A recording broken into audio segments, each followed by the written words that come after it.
चलो फिर स्टार्ट करते हैं क्लास को। कल हमने पढ़ा था कैपिटल जी और स्मॉल जी में डिफरेंस।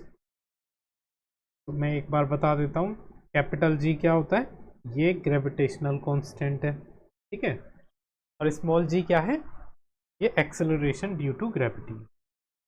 कैपिटल जी जो होता है इसकी वैल्यू कैसी होती है, कांस्टेंट होती है पूरी अर्थ पर। और स्मॉल जी की वैल्यू चेंज होती रहती है, ये place to place. Capital G एक स्केलर क्वांटिटी है, लेकिन स्मॉल जी एक वेक्टर क्वांटिटी है, ठीक। और एक डिफरेंस हमने पढ़ा था कि जो कैपिटल जी की वैल्यू होती है वो होती है 6.67 इंटू 10⁻11 न्यूटन मीटर स्क्वायर पर किलोग्राम स्क्वायर, ठीक है।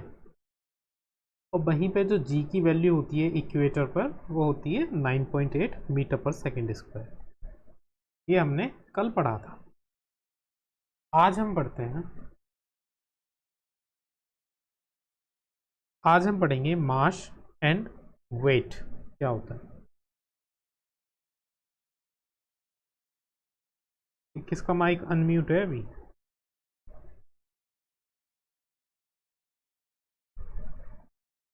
आज हम पढ़ेंगे मास एंड वेट, क्या होता है मास और क्या होता है वेट।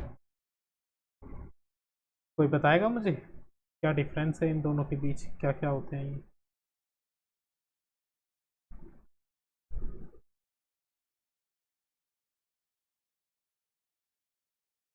हाँ, मास किसी भी ऑब्जेक्ट का फिक्स्ड होता है। मास क्या होता है, मास होता है कि जितना भी ऑब्जेक्ट के अंदर मैटर होता है ना, मैटर।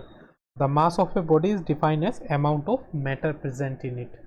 जितना भी किसी भी बॉडी का मैटर होता है वही मास होता है, सही है। और जो वेट होता है, मैं डिफरेंस बता देता हूँ अभी।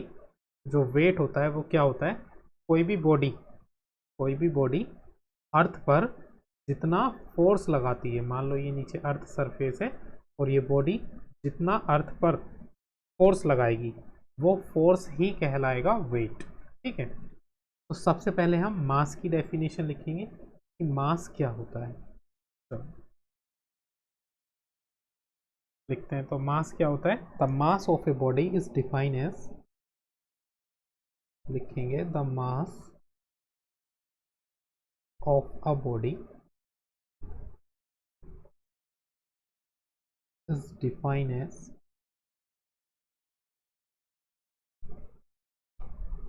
the amount of, is defined as the amount of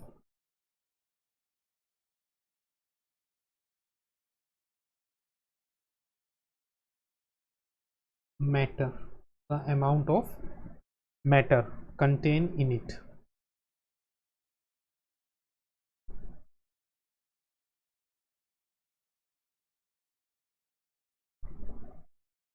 ठीक है। और ये जो मास होता है ये हमेशा ही कांस्टेंट रहता है, तो लिखेंगे a mass of a body remains constant throughout the universe।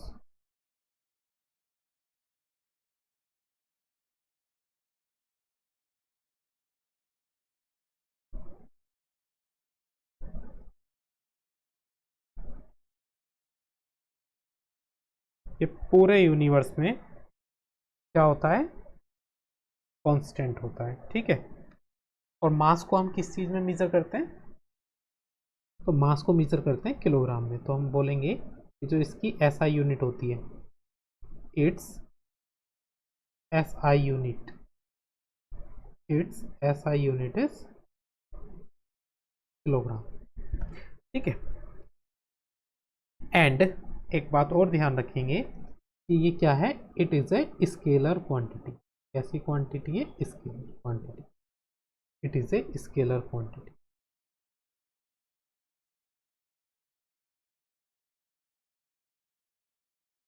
देखो अगर डेफिनेशन याद रखोगे तो इनके बीच में जो डिफरेंस लिखने को आएगा वो भी हम डेफिनेशन से ही लिखेंगे। तो डेफिनेशन क्या है, मास क्या होता है सबसे पहले, तो मास हम कैसे डिफाइन करेंगे कि mass of a body is define as amount of matter content it in it. जितना भी जिस बॉडी का मैटर होता है वही उसका मास कहलाता है। ठीक है, किसी भी बॉडी का जितना भी मैटर होता है वही उसका मास कहलाता है। ठीक, अब ये जो मास है, किसी भी बॉडी का मास हो वो क्या होता है, कांस्टेंट होता है। पूरे यूनिवर्स में आप जहाँ भी जाओगे, अगर किसी बॉडी का मास 20 किलोग्राम है, 20 किलोग्राम, तो वो पूरे यूनिवर्स में कहीं भी अगर उसको मेज़र करेंगे तो वो हमेशा ही 20 किलोग्राम आएगा। ठीक है, तो ये क्या होता है, कांस्टेंट होता है पूरे यूनिवर्स में। चलो, मेज़र किस चीज़ में करते हैं, तो इसकी एसआई यूनिट ध्यान रखेंगे। मास को हम मेज़र करते हैं किलोग्राम में, तो इसकी जो एसआई यूनिट है वो क्या है, किलोग्राम। ठीक है, आगे याद रखेंगे मास कैसी क्वांटिटी है, तो ये एक स्केलर क्वांटिटी है। चलो आगे बात करते हैं वेट। वेट क्या होता है, ठीक है।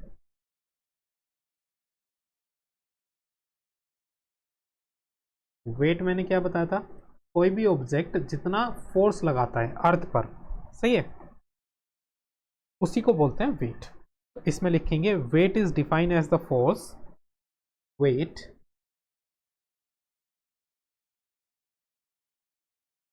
Is defined as the force, कौन सा force, with which an object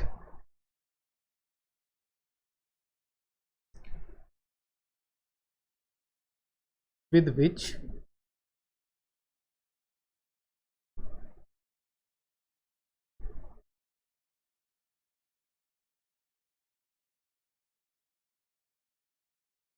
an object, कौन सा फोर्स होता है, weight is defined as the force with which an object, कोई भी ऑब्जेक्ट किस पे लगाता है, अर्थ पर लगाता है।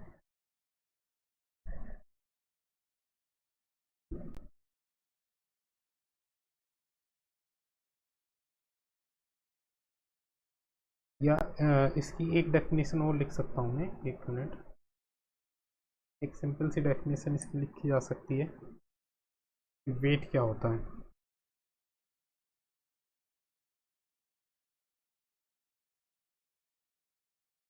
हम इसको सिंपल लैंग्वेज में लिख सकते हैं, इसको अभी छोड़ो, इसको मैं ऐसे लिख सकता हूँ, the weight is defined as the force with which an object attracts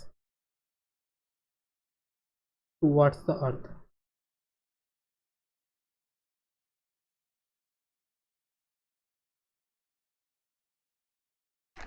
जो वेट होता है वो वही फोर्स होता है जिस फोर्स से कोई भी ऑब्जेक्ट अट्रैक्ट होता है किसकी तरफ, अर्थ की तरफ। या फिर इसको ऐसे भी लिख सकते हो, दूसरी definition, the force of attraction, the force of attraction, the force of attraction of the earth. Earth का जो फोर्स ऑफ अट्रैक्शन होता है इस पर, ऑन एन ऑब्जेक्ट, किसी भी ऑब्जेक्ट पर, इज कॉल्ड वेट। उसी को हम क्या बोलते हैं, वेट बोलते हैं। अब देखो वेट क्या होता है, हमने क्या पढ़ा, वेट होता है क्या, फोर्स। कौन सा फोर्स होता है, जिस फोर्स से ऑब्जेक्ट अर्थ की तरफ क्या होते हैं, अट्रैक्ट होते हैं, सही है, वही फोर्स होता है। मान लो कोई एक ऑब्जेक्ट है जिसका मास m है, ठीक है, जिसका मास m है, अगर हम इसे अर्थ से ऊपर की तरफ को थ्रो करेंगे तो क्या होगा, अर्थ इस पर एक फोर्स लगाएगी और इसको नीचे की तरफ अपनी तरफ क्या करेगी, खींचेगी। किस एक्सेलरेशन से खींचेगी, g एक्सेलरेशन से खींचेगी, ठीक है, नीचे की तरफ। तो जो इसका फोर्स होगा वो क्या होगा, F equals to m g, यही कहलाता है वेट, इसी को बोलते हैं वेट।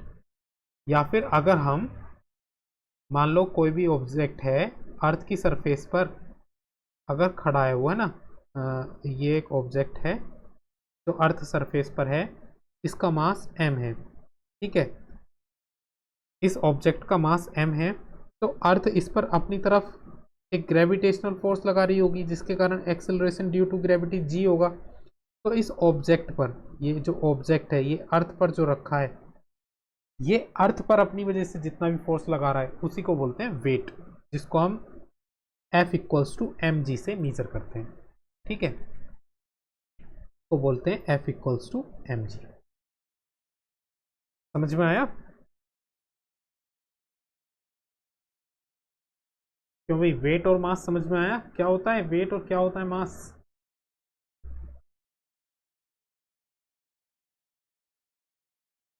चलो,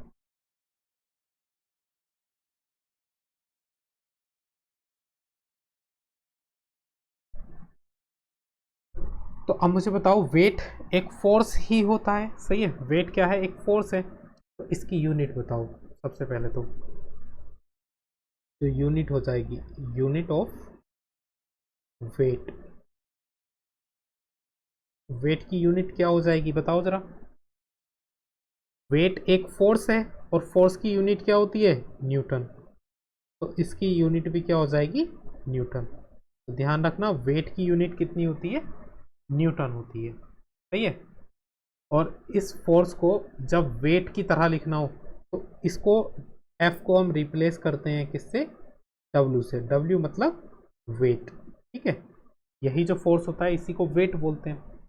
चलो, अगला पॉइंट ये ध्यान रखोगे कि ये एक वेक्टर क्वांटिटी है। फोर्स एक वेक्टर क्वांटिटी है और वेट क्या होता है? फोर्स ही होता है। तो ये भी क्या हो जाएगी? Vector quantity. It is a vector quantity.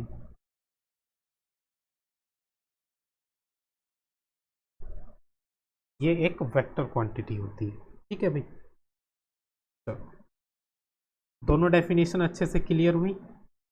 अब आगे इनके बीच का डिफरेंस पढ़ते हैं। Difference between weight and mass, क्या डिफरेंस होता है?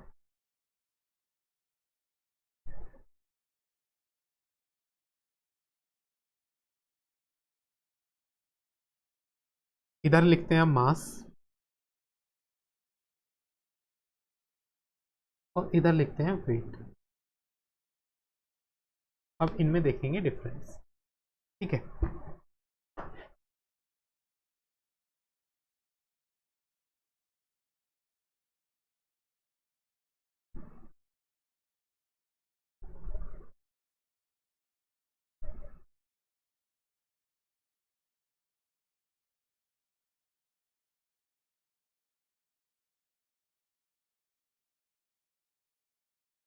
तो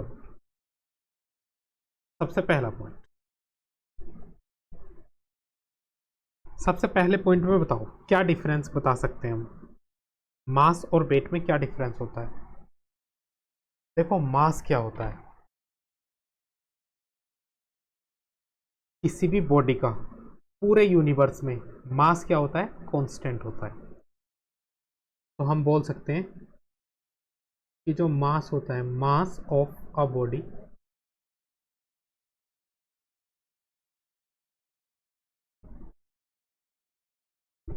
always remains constant, always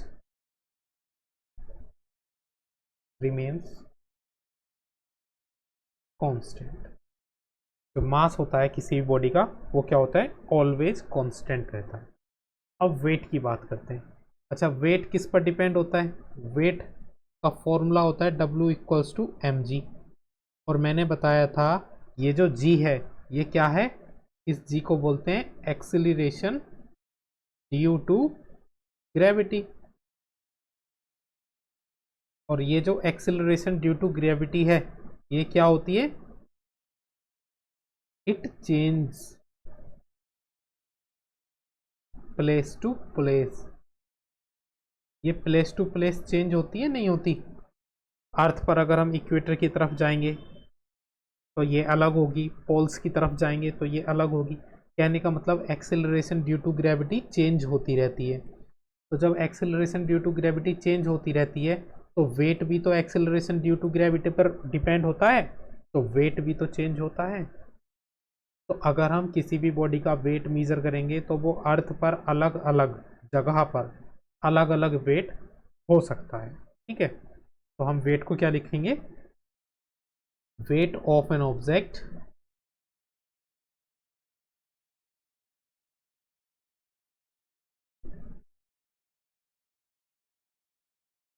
varies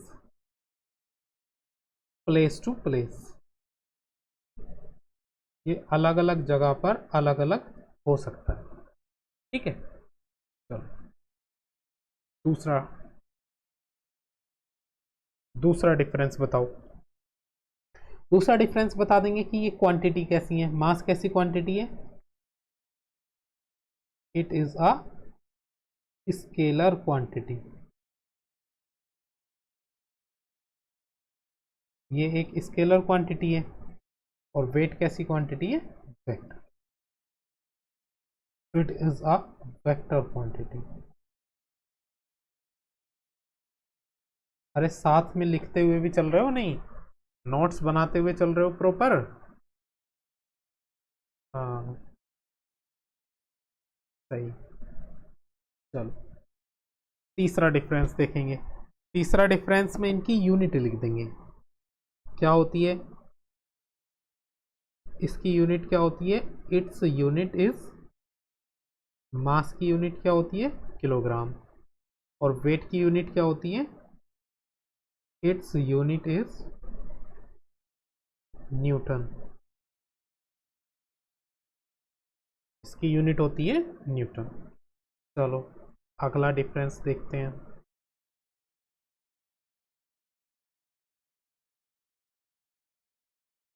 difference number 4,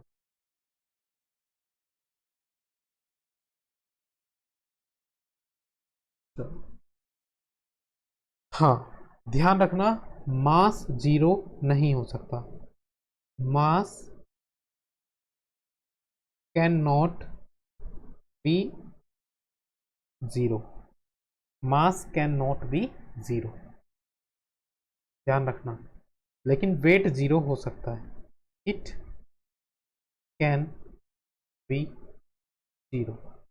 अब मैं बताता हूं कि वेट जीरो कैसे हो सकता है, नोट कर लिया क्या? हुँ? अच्छा, ये सॉरी टाइपिंग एरर थोड़ी सी, इट कैन बी जीरो, सही है, ये नोट कर लिया। मैं बताता हूँ ये जीरो कैसे हो सकता है। ठीक है, सबने कर लिया नोट, चलो देखो, मास तो जीरो नहीं हो सकता, सही है, क्योंकि हर एक बॉडी के अंदर जो मैटर होता है वो जीरो नहीं हो सकता। लेकिन बात करते हैं वेट की, तो ये अर्थ है ना, और ये क्या है, अर्थ का सेंटर। ठीक, हमने पढ़ा है जो वेट होता है, वेट क्या होता है, एम इंटू जी, ये होता है वेट। चलो ठीक है, अब ये जो अर्थ होती है, ठीक, ये जो अर्थ है, अर्थ की सरफेस पर अगर हम बात करें, ये अर्थ की सरफेस है, तो अर्थ की सरफेस पर जो एक्सेलरेशन ड्यू टू ग्रेविटी होती है वो कितनी होती है, 9.8 मीटर पर सेकेंड स्क्वायर। अब अर्थ की सरफेस से जैसे ही हम नीचे जाएंगे अर्थ के सेंटर की तरफ, तो ग्रेविटी डिक्रीज होती है, ग्रेविटी क्या होती है, डिक्रीज होती है, और घटते घटते जो अर्थ के सेंटर पर ग्रेविटी होती है वो कितनी हो जाती है, जीरो। जैसे ही हम अर्थ की सरफेस से सेंटर की तरफ को जाते हैं तो ग्रेविटी डिक्रीज होना शुरू हो जाती है, और डिक्रीज होते होते अर्थ के सेंटर पर ग्रेविटी कितनी हो जाती है, जीरो। ठीक है, तो अगर हम सेंटर पे बात करें, एट सेंटर ऑफ अर्थ, अर्थ के सेंटर पे अगर हम बात करें किसी भी ऑब्जेक्ट के वेट की, वेट ऑफ ऑब्जेक्ट, तो सेंटर पर जो वेट होगा किसी भी ऑब्जेक्ट का वो कितना होगा, फॉर्मूले से लिख सकते हैं, W equals to m g. लेकिन अर्थ के सेंटर पर जो जी होती है वो कितनी होती है, zero, acceleration due to gravity तो जीरो होती है, तो वेट कितना हो जाएगा, m इंटू जी की वैल्यू जीरो रख दो, तो वेट भी यहाँ पे कितना हो गया, जीरो। समझ में आया वेट जीरो कैसे हो सकता है?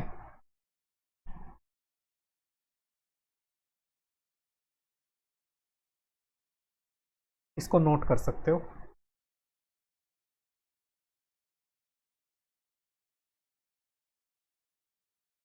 कर लिया।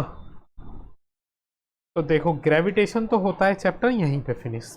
ठीक है, अब जो चैप्टर आता है तुम्हारा इसी चैप्टर में आता है, वो आता है फ्लोटेशन। सही है, तो पहले एक दो क्वेश्चन कर लेते हैं इस चैप्टर पे, फिर हम अगला चैप्टर पढ़ेंगे। ठीक है, मतलब अगला क्या चैप्टर, अगला ही टॉपिक है फ्लोटेशन। तो एक दो न्यूमेरिकल करते हैं।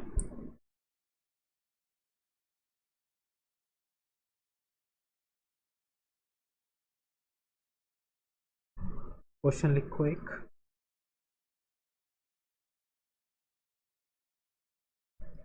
क्वेश्चन है mass of an object, mass of an object is 10 kilogram, is 10 kilogram. What is weight on earth? What is weight on earth? अर्थ पे कितना वेट होगा? चलो बताओ मुझे करके।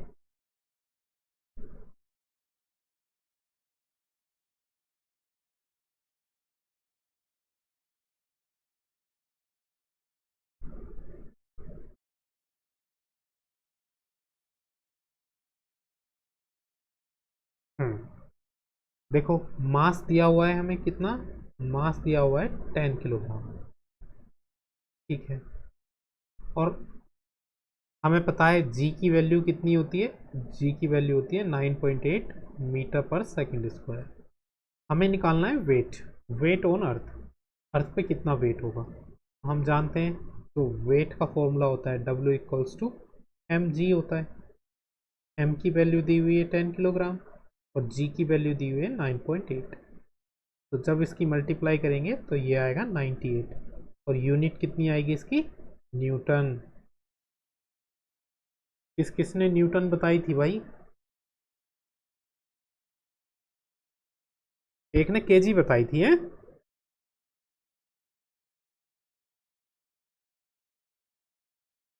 समझ में आ गया क्वेश्चन।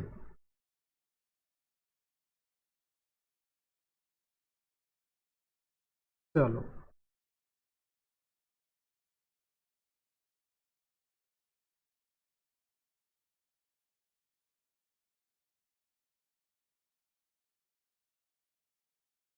अब एक कॉन्सेप्ट बता रहा हूं,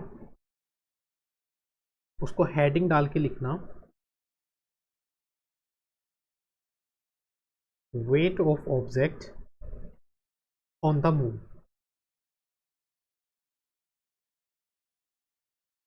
वेट ऑफ ऑब्जेक्ट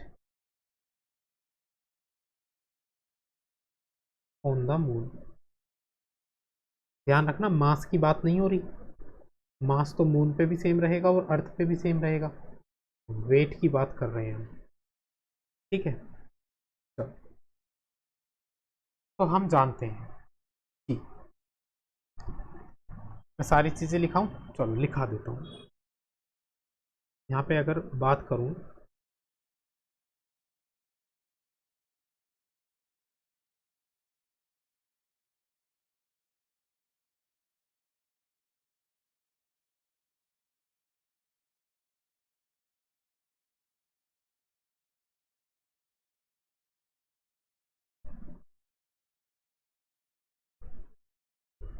देखो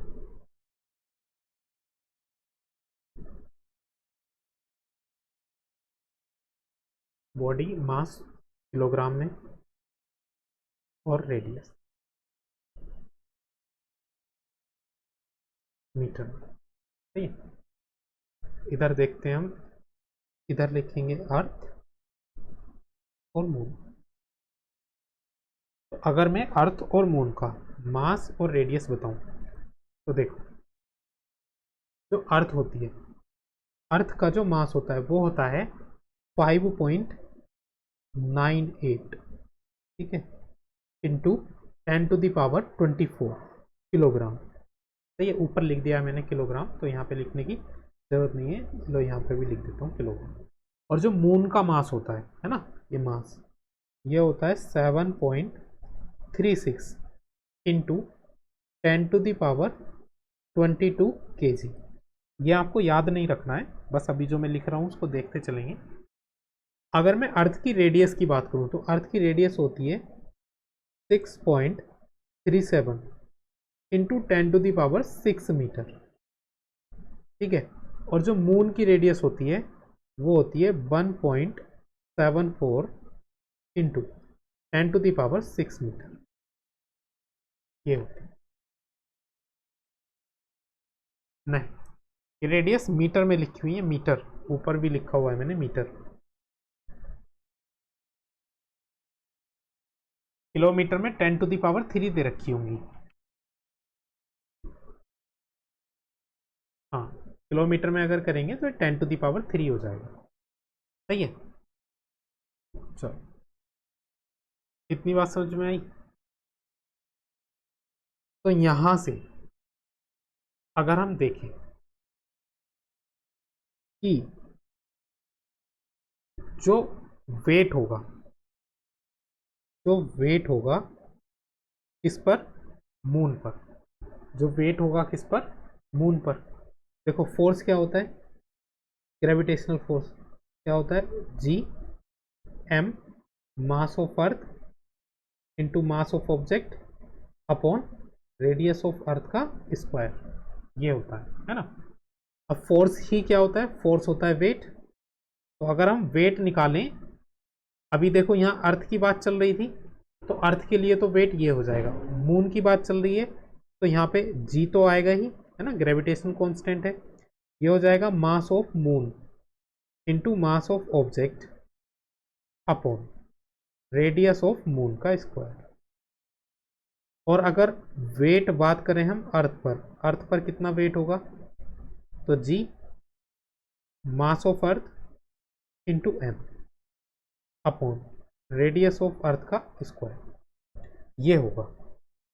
ये कौन सा वेट है, ये वाला जो वेट है ये है weight on moon, weight on moon. ये जो वेट है कौन सा वेट है, वेट ऑन अर्थ, अर्थ पर जो वेट, ठीक है भाई। इसको इक्वेशन 1 मान लो, इसको अगर इक्वेशन 2 मान लो, तो अगर हम डिवाइड करें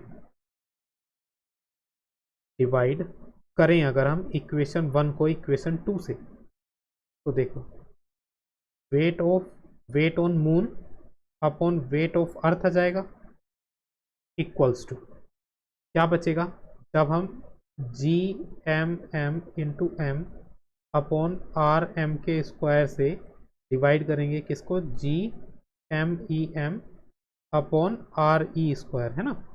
ऊपर ये वाली वैल्यू रख दी, नीचे ये वाली वैल्यू, तो जी से तो जी कट जाएगा और एम से एम कट जाएगा।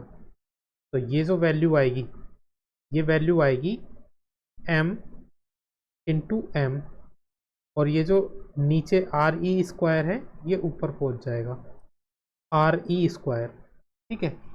और नीचे क्या बचेगा, एम ई मतलब mass of earth into R M square, ठीक, ये बचेगा।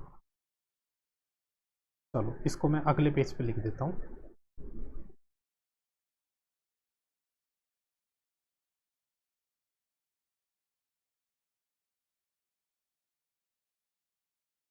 एक मिनट, इस पूरे को ही लिख,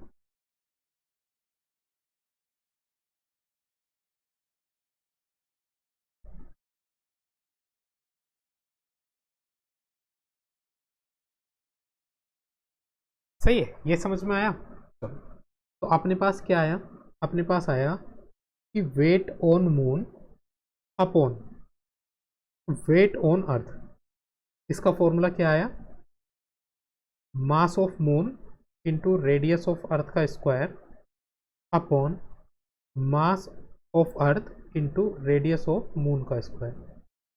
और जब हम इनकी वैल्यूज़ रखते हैं, हमें इनकी वैल्यूज़ पता है, हमें मास ऑफ मून भी पता है, हमें रेडियस ऑफ अर्थ भी पता है, हमें मास ऑफ अर्थ भी पता है, रेडियस ऑफ मून भी पता है। तो जब हम इसकी वैल्यू रखते हैं तो इसकी वैल्यू रखकर जो कैलकुलेशन हमको मिलती है, सीधा सीधा मैं लिख रहा हूँ, वो कैलकुलेशन मिलती है 1/6। तो यहाँ से हम बोल सकते हैं कि weight on moon upon weight on earth जो होता है वो 1/6 होता है। या फिर वेट ऑन अर्थ को अगर मैं इधर ले जाऊं, वेट ऑन अर्थ, तो यहाँ पे जो मिलेगा वेट ऑन मून जो होगा वो 1/6 होगा इसके वेट ऑन अर्थ के। ये कॉन्सेप्ट आपको याद रखना है। क्या कि जो वेट होता है कहाँ पर, मून पर, वो अर्थ पर वेट का कितना होता है, 1/6। कहने का मतलब अगर कोई ऑब्जेक्ट जिसका अर्थ पर वेट जिसका अर्थ पर वेट 36 न्यूटन है, ये वेट कितना है, ये वेट ऑन अर्थ। एक ऑब्जेक्ट का अर्थ पर वेट अगर इतना है, तो अगर मैं पूछूं वेट ऑन मून, इस ऑब्जेक्ट का मून पर वेट कितना होगा, तो सीधा सीधा हम क्या करेंगे, 1/6 इंटू वेट ऑन अर्थ। तो 1/6 इंटू वेट ऑन अर्थ कितना है, 36। तो 6 से 36 6 टाइम। तो मून पर वो केवल और केवल कितना वेट का होगा, 6 न्यूटन। कॉन्सेप्ट समझ में आया?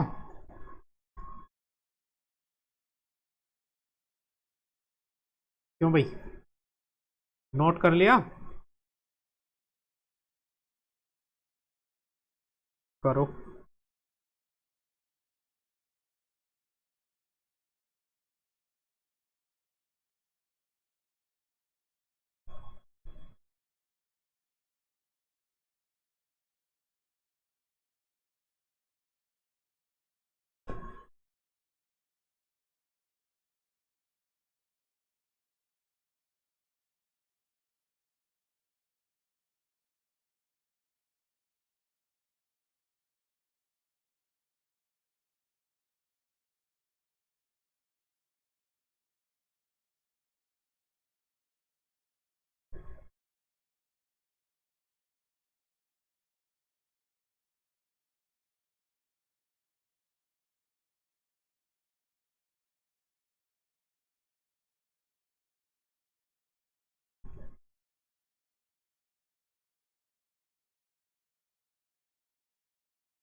कर लिया note?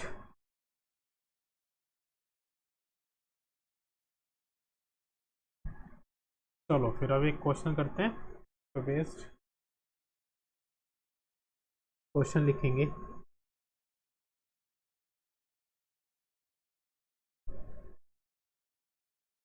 An object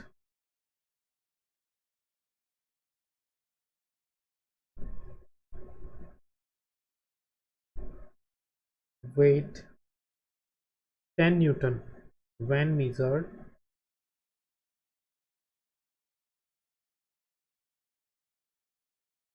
on the surface of Earth.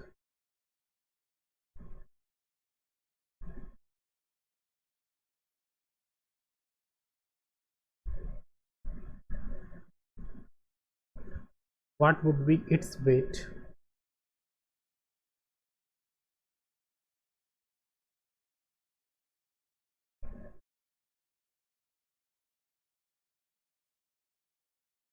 When measured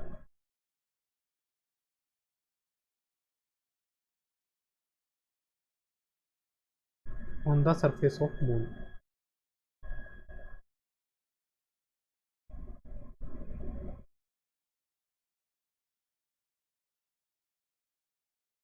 बताओ।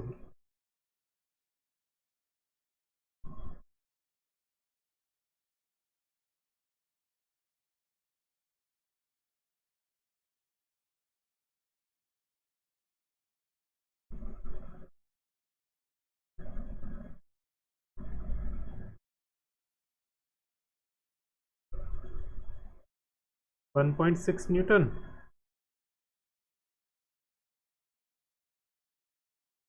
सीधा सीधा लगा सकते हैं। ये क्या दे रखा है? 10 न्यूटन क्या दे रखा है? ये दे रखा है मास ऑन अर्थ, है ना, सॉरी, वेट ऑन अर्थ।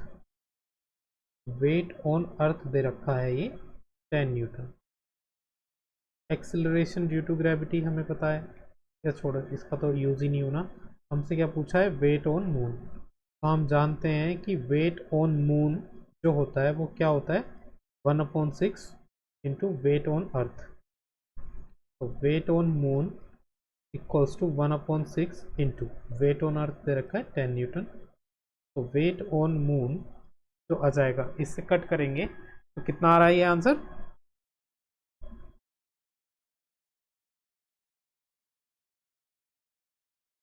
1.7। हाँ, अप्रोक्स 1.7 न्यूटन। सही, कितने न्यूटन ये हो जाएगा। चलो अगला क्वेश्चन करते हैं।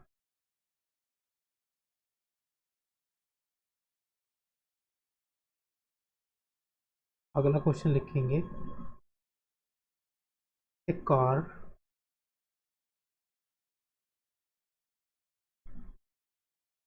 falls off a ledge and drops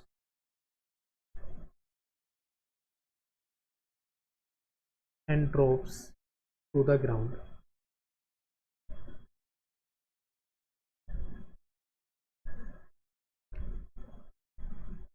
in 0.5 seconds.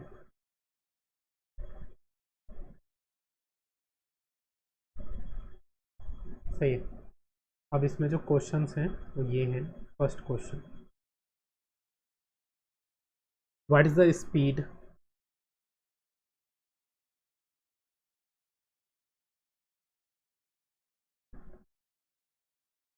What is the speed on striking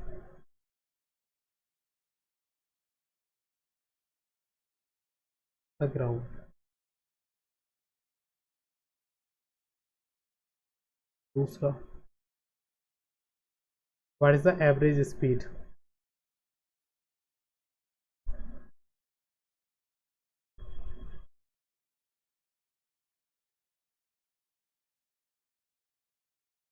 what is the average speed during the 0.5 second? ठीक है। तीसरा क्वेश्चन है, how high how high is the ledge from the ground?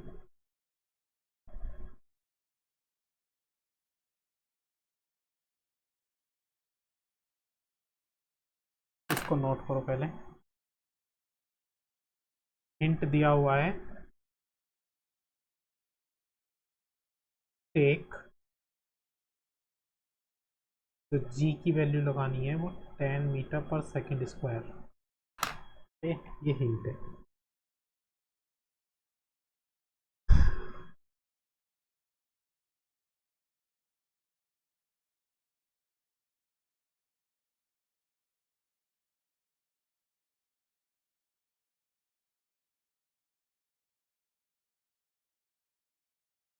Lace नहीं पता?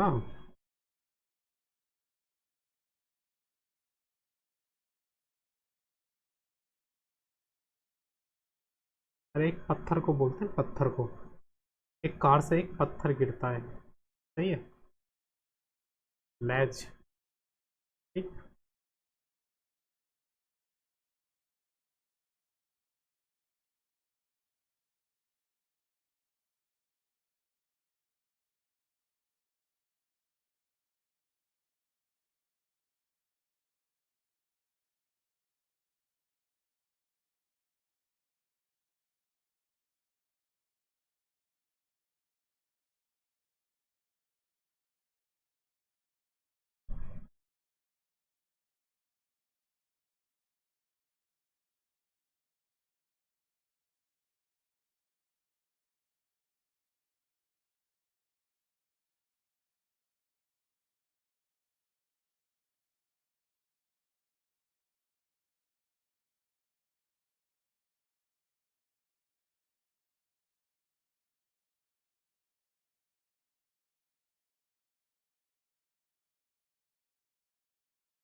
हुआ भाई, करा किसी ने नहीं?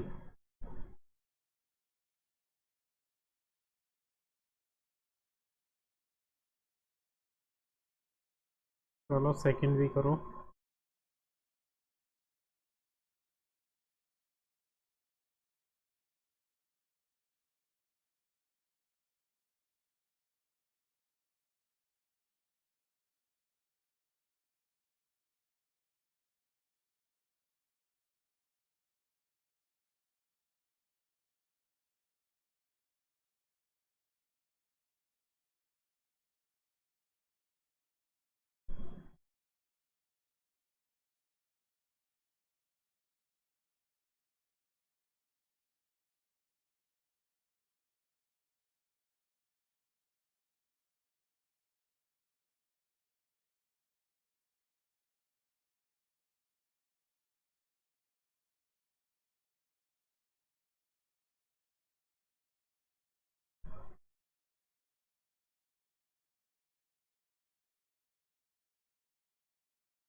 हुआ भाई।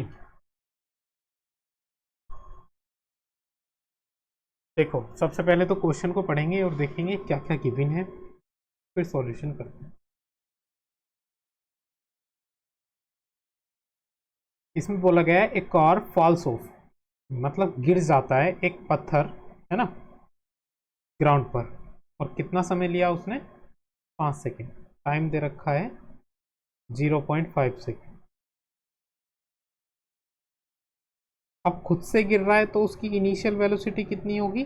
0। एक्सेलरेशन ड्यू टू ग्रेविटी हमें कितना यूज करना है? 10 मीटर पर सेकेंड स्क्वायर। चलो फर्स्ट पार्ट की बात करते हैं। अरे किसने अनम्यूट कर रखा है? फर्स्ट पार्ट की बात करते हैं। इसमें पूछिए what is the speed on striking the ground. तो मान लो उसकी स्पीड जो हो गई वो v स्पीड हो गई, ऐसा लेट कर लेते हैं ना, फाइनल स्पीड उसकी v हो गई जब वो ग्राउंड को टच कर रहा था। तो from first equation of motion, पहली इक्वेशन ऑफ मोशन क्या थी? v equals to u plus a t. v हमें फाइंड करना है, u कितना था? 0। अब देखो क्योंकि ऊपर से नीचे गिर रहा है तो एक्सेलरेशन काम नहीं करेगा, जहां जहां a लगाओगे वहां वहां उसको रिप्लेस करना पड़ेगा तुम्हें g से, ठीक है। तो g कितना है? 10 और t कितना है? 0.5। तो यहां जब मल्टीप्लाई करोगे तो कितना आ जाएगा? 5 मीटर पर सेकेंड। पहला क्वेश्चन तो ये होगा, ठीक है। दूसरे पार्ट की बात करते हैं। दूसरे पार्ट में क्या पूछा है?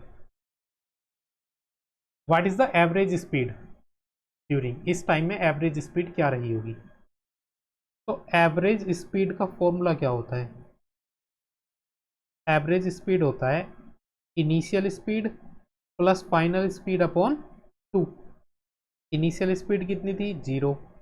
फाइनल स्पीड कितनी हो गई? 5 अपॉन 2। कहने का मतलब 5 अपॉन 2, 5 अपॉन 2 मतलब 2.5 मीटर पर सेकेंड। चलो अगला क्वेश्चन। अगले पार्ट में क्या पूछा है? अगले पार्ट में पूछा है how high is the ledge from the ground, मतलब कितनी ऊंचाई से वो पत्थर गिरा था। ऊंचाई मतलब ऊपर से नीचे तक उसने जितनी डिस्टेंस कवर करी होगी वही उसकी ऊंचाई होगी। तो from second equation of motion, second equation में ही हाइट की बात होती है। सेकेंड इक्वेशन ऑफ मोशन क्या होती है? सेकेंड इक्वेशन ऑफ मोशन वो होती है s equals to u t plus half a t square. मैंने बताया था एस को किससे रिप्लेस कर देंगे जब अपवर्ड और डाउनवर्ड मोशन हो रहा हो, एस को एच से रिप्लेस कर देंगे और ए को किससे रिप्लेस कर देंगे, जी से रिप्लेस कर देंगे। तो हाइट कितनी आ जाएगी, देखो यू तो जीरो है तो ये तो जीरो हो जाएगा, जी कितना है 10 और टी स्क्वायर, ये जो टी है 0.5, टी दे रखा है कितना 0.5, तो क्या टी को सॉरी हाफ भी तो आएगा, बिल्कुल आएगा हाफ, हाफ तो 1/2 इंटू जी की वैल्यू 10 इंटू, क्या टी की वैल्यू में पॉइंट हटाया जीरो बढ़ाया, क्या टी की वैल्यू 1/2 रखी जा सकती है, 0.5 का मतलब 1/2 ही होता है, तो टी स्क्वायर मतलब 1/2 मल्टीप्लाई 1/2, तो ये कितना हो गया 10/8। तो यहाँ से कैलकुलेट कर लेना कितना आ जाएगा 1.25 मीटर, ये आ जाएगा। ठीक है भाई, समझ में आया।